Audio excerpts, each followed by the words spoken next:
नमस्कार साथियों, NMF news देख रहे हैं आप। आपके साथ मैं हूं अनुपम प्रसून। बिहार में चुनाव है और एक सीट सबसे ज्यादा इस वक्त चर्चा में है और वो सीट है राघोपुर की सीट, यानी कि लालू परिवार की साख का सवाल जिस सीट पर टिका हुआ है वो सीट। लेकिन उसी सीट पर एक चेहरा इन दिनों बहुत ज्यादा चर्चा में है, जिसकी तस्वीर आप सामने देख रहे हैं, राकेश रोशन। जानते हैं क्यों? क्योंकि राकेश रोशन ऐसे डार्क हॉर्स की तरह हैं उस सीट पर जो लालू परिवार के साथ साथ तेजस्वी यादव को चुनौती दे सकते हैं और जीत सकते हैं। हम ऐसा क्यों कह रहे हैं? हम ऐसा इसलिए कह रहे हैं कि 2020 के चुनाव नतीजे बताते हैं कि एलजेपी जैसी पार्टी का समर्थन लेकर एक व्यक्ति 25,000 के करीब वोट लेकर आता है और तेजस्वी यादव कितना वोट ला पाते हैं? 97,000। एक आदमी जिसके पास कोई राजनीतिक अनुभव नहीं है चुनाव में उतरता है दूसरी बार और एक ऐसी पार्टी से उतरता है जो पार्टी एनडीए में नहीं थी। एनडीए से उस समय रिश्ता टूट चुका था, जेडीयू भी खिलाफ लड़ रहा था। इसके बावजूद वो आदमी अपने दम पर उस सीट पर तीसरे नंबर पर आता है, 25,000 वोट लेकर आता है। वो शख्स है राकेश रोशन, जिनके बारे में अब चर्चा ये चल रही है कि इन दिनों इनकी बीजेपी से काफी करीबी बढ़ती जा रही है। नरेंद्र मोदी के मंचों पर इनकी मौजूदगी तेजस्वी यादव की धड़कन बढ़ा रही है। अब राकेश रोशन की कहानी जब आपको जाननी है तो आपको सबसे पहले इसकी शुरुआत करनी पड़ेगी कहां से? बृजनाथी सिंह से। बृजनाथी सिंह कहा जाता है कि ये एक ऐसे हिडन हीरो हैं, ऐसे हिडन पॉलिटिशियन थे बिहार के और खास तौर पर राघोपुर के, जो कभी चाणक्य रह चुके थे रामविलास पासवान के। उनको इतना उनका प्रभाव था कि जिस कैंडिडेट को वो सपोर्ट कर देते थे, समझिए जीत उस तरफ ही बहती थी, उसी तरफ जाती थी। मेरे सहयोगी पंकज मेरे साथ जुड़ रहे हैं। आज राघोपुर की कहानी सुनेंगे, राकेश रोशन की इतनी चर्चा क्यों है ये भी समझेंगे, लेकिन सबसे पहले इसकी शुरुआत करते हैं बृजनाथी सिंह की कहानी से। पंकज जी, इतना प्रभावशाली लीडर राघोपुर की सीट पर, जो जहां आरजेडी फैमिली का, जहां लालू परिवार का दबदबा था, वहां पर कहते हैं कि जिसको सपोर्ट कर दिया बृजनाथी सिंह ने वो जीत गया। ऐसा क्यों? राघोपुर की कहानी, जैसे कि ये विधानसभा तो 1951 से है, लेकिन लाइमलाइट में आया लालू यादव के यहां आने के बाद। लालू यादव पहली बार चुनाव लड़े थे सोनपुर से और उसके बाद 1995 में वो राघोपुर आए। और राघोपुर आने की वजह थी उनकी कि यहां 30% यादव है और ये इलाका बहुत पिछड़ा इलाका है। मतलब है तो पटना से बहुत सटा हुआ, लेकिन दियारा के कारण, बीच में गंगा नदी के कारण एकदम कट ऑफ इलाका ये था। तो लालू यादव को ये बहुत सूट करता था कि बहुत पिछड़ा इलाका है और यादव यहां अच्छी खासी संख्या में, इसलिए लालू यादव आ गए। तो 1995 और 2000 के चुनाव में लालू यादव यहां से जीते। उसके बाद लालू यादव को जेल जाना पड़ा वगैरह। उसके बाद उन्होंने राबड़ी देवी को उतारा, तो 2 बार राबड़ी देवी जीती। तीसरी बार राबड़ी देवी यहां उतरी 2010 में, लेकिन फिर एक खेला हुआ 2010 में। हुआ ये कि लालू यादव जब तक थे तब तक एक शख्स के साथ वो समीकरण साध के चलते थे। उस शख्स का नाम था बृजनाथी सिंह। और बृजनाथी सिंह जब तक लालू यादव को समर्थन करते रहे, आराम से लालू परिवार जीतता रहा।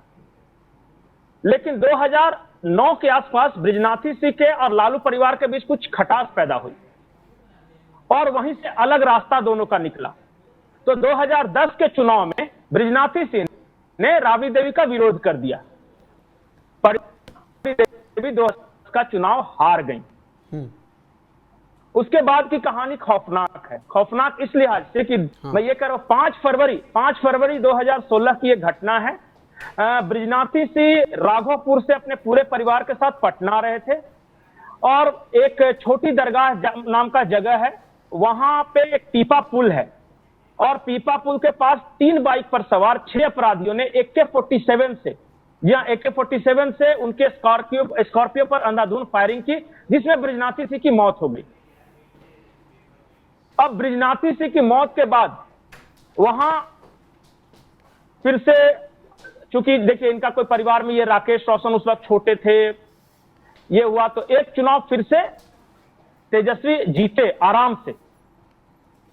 लेकिन अब उसके बाद फिर से राकेश रोशन जो बृजनाथी सिंह के लड़के हैं वो राघोपुर में चुनावी मैदान में आ गए। अब हुआ क्या, उस वक्त तक समीकरण बदलता गया, बदलता यह गया कि मैं एक साधारण शब्दों में आपको बताऊं कि ये आदमी पिछले चुनाव में लड़ा था लोजपा का वहां कभी कोई जनाधार नहीं था, लेकिन अपने दम पर राकेश रोशन ने 25,000 वोट लाए, 25,000 वोट, और राजपूत वोट राकेश रोशन के पास चला गया। इसी वजह से हार हो गई सतीश यादव की जो जेडीयू के कैंडिडेट थे। वहां तक तो समझ में आ गई कहानी। अब इस बार थोड़ा ट्विस्ट है। ट्विस्ट यह है कि वहां लगातार सतीश यादव लड़ रहे हैं, लगातार हार रहे हैं। नित्यानंद राय जी हैं, उस इलाके के सांसद हैं, सारण लोकसभा क्षेत्र के नित्यानंद राय बीजेपी के बहुत दिग्गज नेता हैं, केंद्र में मंत्री हैं। उन्होंने कुछ दिन पहले एक बयान दिया। बयान यह दिया कि राघोपुर की सीट पर बीजेपी का दावा बनता है, और यह दावा बनने के बाद अचानक राकेश रोशन को बीजेपी की तरफ से अप्रोच किया गया। और जो बाकी आप जो तस्वीरें बता रहे हैं ना दिल्ली में वगैरह, वो सब उसके बाद की तस्वीरें हैं, ये गए थे मिलान। इस बार खबर यह है कि हो सकता है कि बीजेपी की सीट से राकेश रोशन को मौका मिल सकता है। मैं अभी प्रोबेबिलिटी में, लेकिन बहुत प्रबल दावेदार है कि जो व्यक्ति का अपने दम पे 25,000 वोट है, और 25,000 कब है, जब हर किसी को पता है कि नहीं जीतने वाले हैं। जिस वक्त ये मेन पार्टी से खड़े हो जाएंगे, जैसे कि एनडीए या महागठबंधन इस तरह से, तो जब एनडीए में जैसे ही खड़े हो जाएंगे तो कुछ और वोट बैंक जुड़ते हैं इसके साथ। अच्छा, दूसरी चीज ये है 40,000 राजपूत। आप एक ट्रेंड समझा रहे थे राघोपुर सीट का, जिसमें आपने बताया था कि बस दो ही बार देखती है राघोपुर की सीट कि सामने वाला चेहरा कौन है, खासतौर पर लालू परिवार के मामले में। नहीं, अब शुरू से देखिए ना, पूरे राघोपुर का इतिहास उठा के देख लीजिए कि 2 बार से ज्यादा किसी को जिताता नहीं। 2 बार लालू जीते, वो गए, 2 बार राबड़ी जीती, तीसरी बार उतरी तो हार गई। अब 2 बार तेजस्वी जीत चुके हैं, ये उनका तीसरी बार है, पहली बार। तो ये जो शुरू से इतिहास बता रहा है कि भैया 3 बार तो नहीं जिताते लगातार। एक और फैक्टर है, राघोपुर की सबसे बड़ी मांग क्या थी पता है? गंगा जी पर पुल, ताकि पटना से आने जाने में सुविधा हो। बमुश्किल 1 घंटे का रास्ता है, लेकिन पता है वहां जब कोई बीमार पड़ता था तो उसको खाट पर पहले लाइए गंगा नदी तक, उसके बाद नाव से पार कराइए, तब वो पटना आएगा, तब इलाज करेगा। अगर गंगा जी में बाढ़ आए तो कोई उपाय नहीं। ये थी, आने जाने में बहुत दिक्कत थी। अभी नीतीश कुमार की सरकार ने वहां पुल बना दिया है और वहां लोग बहुत खुश हैं, बहुत खुश। तो ये तो एक फैक्टर हुआ काम, दूसरा फैक्टर हुआ इतिहास, और तीसरा फैक्टर मैं एक और बताता हूं, सामाजिक समीकरण। 30% यादव हैं वहां और 3% मुसलमान हैं, 33% हो जाते। लेकिन राघोपुर में होता क्या है कि अगर यादव ज्यादा एग्रेसिव हुए तो बाकी सारी जातियां गोलबंद होने लगती है। नहीं तो एक चीज बताइए, एनडीए में इस बात का आकलन तो जरूर हुआ होगा ना, या होगा कि एक व्यक्ति जो कि मतलब एक शैडो पार्टी ही तो आप कह लीजिए एलजेपी को, जिस हिसाब से चिराग पासवान कहते हैं कि मैं मोदी का हनुमान। उस वक्त एलजेपी ने कैंडिडेट ही इसलिए दिया था क्योंकि जेडीयू के लोगों को हराया जा सके। हाँ। पिछली बार तो वो खुले तौर पे दिया था। हुआ भी वही। देखिए, नुकसान बीजेपी का हो गया, वहां पर सतीश यादव हार गए। लेकिन अगर आप देखेंगे, सतीश यादव जेडीयू के थे, जेडीयू के कैंडिडेट थे वो। अच्छा, हाँ, सतीश यादव, देखिए जहां जहां जेडीयू का कैंडिडेट था वहां वहां चिराग पासवान ने अपने कैंडिडेट उतारे थे, और इसी राकेश रोशन चिराग पासवान के कैंडिडेट की वजह से जेडीयू के कैंडिडेट की हार हुई थी। और लेकिन उस वक्त एक चीज साफ साफ पता चल गया कि इस लड़के में दम है, क्योंकि जो अपने दम पे 25,000 वोट ला सकता है, वहां 40,000 राजपूत वोट है, उसके अलावा भूमिहार वोट है, उसके अलावा अति पिछड़ा है। वहां होता क्या है कि 30-70 का हो जाता है रेशियो। अगर यादव ज्यादा एग्रेसिव हुआ तो बाकी 70% इधर जुड़ जाएंगे। यही बीजेपी का कैलकुलेशन है। तो कुल मिलाकर बृजनाथी सिंह ने जो एक विरासत तैयार की थी, क्या राकेश रोशन उस विरासत को आगे बढ़ा पा रहे हैं? क्या वो राघोपुर जीतकर अपने पिता को जो श्रद्धांजलि देना चाहते हैं, क्या वो इस मकसद में कामयाब हो पाएंगे?